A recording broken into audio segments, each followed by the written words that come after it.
हथुआ में जो नरसंहार हुआ जेपी के परिवार की, जिसमें कि 3 लोगों की हत्या हुई, लेकिन साथ साथ वहाँ के विधायक जो हैं, ध्यान से सुनिएगा, हम जो है अपराधियों का जो है, कोई धर्म नहीं होता, उनका अपराध ही धर्म होता है। बिहार में इसी साल विधानसभा चुनाव होने हैं।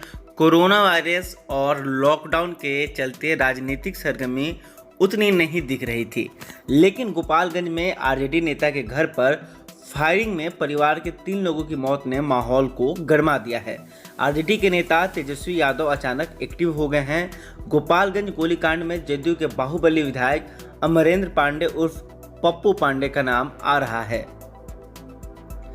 बिहार में कुछ महीने बाद विधानसभा चुनाव होने हैं। कोरोना संकट के बीच विपक्षी दल चुनाव को ध्यान में रखकर मुद्दों की तलाश में जुटे ही थे कि गोपालगंज जिले में ट्रिपल मर्डर की वारदात को अंजाम दिया गया। वारदात में निशाना बने लोग और इसे जिस तरीके से अंजाम दिया गया, उसे देखते हुए अनुमान लगाया जा रहा है कि यह मामला राजनीतिक रंग लेगा। बिहार की ज़मीनी हकीकत और राजनीति को समझने वाले लोग भाप गए थे कि इस ट्रिपल मर्डर में विपक्ष अपने लिए संजीवनी तलाश सकता है। कुछ हुआ भी ऐसा ही। आरजेडी चीफ लालू प्रसाद यादव के लाल तेजस्वी यादव ने इस मुद्दे को तुरंत लपक लिया। अब वे इसे 2015 के पुटुस यादव हत्याकांड की तरह भुनाने की कोशिश में लगे हैं। ऐसे में बिहार की राजनीति में तनिक भी इंटरेस्ट रखने वालों के मन में यह भाव आना स्वाभाविक है कि आखिर गोपालगंज ट्रिपल मर्डर केस को विपक्ष इतनी हवा क्यों दे रहा है। गोपालगंज ट्रिपल मर्डर केस में आरोप है कि इस वारदात को कुचायकोट विधानसभा क्षेत्र के बाहुबली जदयू विधायक अमरेंद्र पांडे उर्फ पप्पू पांडे के इशारे पर अंजाम दिया गया।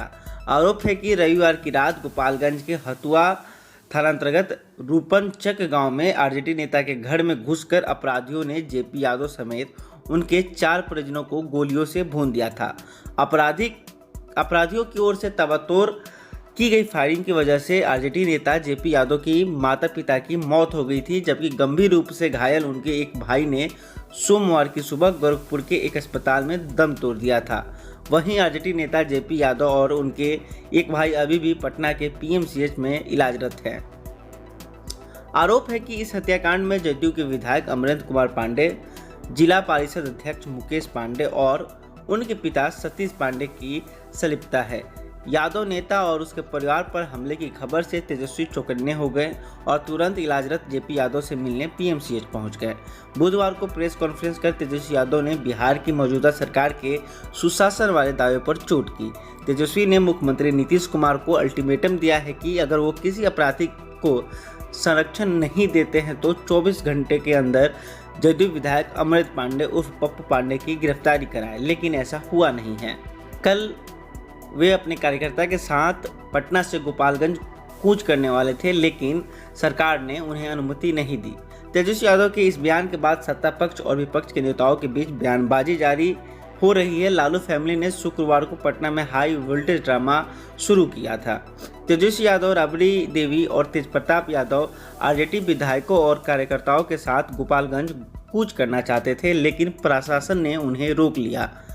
वहीं गोपालगंज के बाहर की जनता यह जानना चाहती है कि आखिर ये अमरेंद्र पांडे उर्फ पप्पू पांडे है कौन, जिसे लेकर इतना संग्राम मचा हुआ है।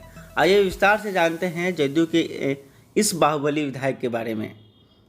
कुचायकोट विधानसभा क्षेत्र के जदयू विधायक अमरेंद्र पांडे उर्फ पप्पू पांडे जनता के बीच मिस्टर क्लीन की छवि बनाने की भरसक कोशिश में रहते हैं। वहीं थाने का मुकदमा रजिस्टर खंगाला जाए तो 50 पन्ने केवल इनके कारनामों से ही अटे हुए हैं। कुचायकोट दियारा और गन्ने की खेती के लिए प्रसिद्ध है। बाढ़ के बाद यहाँ लहलाने वाली फसल इलाके की समृद्धि की कहानी बयां करती है। कुचायकोट गोपालगंज उत्तर प्रदेश से सटा हुआ सीमावर्ती इलाका है। कुचायकोट को करीब से जानने वाले कहते हैं कि पप्पू पांडे की राजनीति गन्ने की खेती से बिल्कुल उलट है। गन्ने की फसल की कटाई करने में मुश्किल होती है, लेकिन उसके अंदर का रस मिठास देता है। वहीं इसके ठीक उलट पप्पू यादव जनता के बीच दयावान की छवि बनाए हुए हैं, लेकिन पर्दे के पीछे इनकी क्राइम फाइल लंबी चौड़ी है। गोपालगंज के बाहुबलियों की लिस्ट में सतीश पांडे का अच्छा खासा नाम है। सतीश पूर्व मंत्री वृज बिहारी हत्याकांड में जेल के अंदर बाहर आते जाते रहते हैं। अमरेंद्र पांडे अंतर्राज्यीय अपराधी गिरोह के सरगना सतीश पांडे के छोटे भाई हैं। 12वीं पास पप्पू पांडे करोड़ों की संपत्ति के मालिक हैं।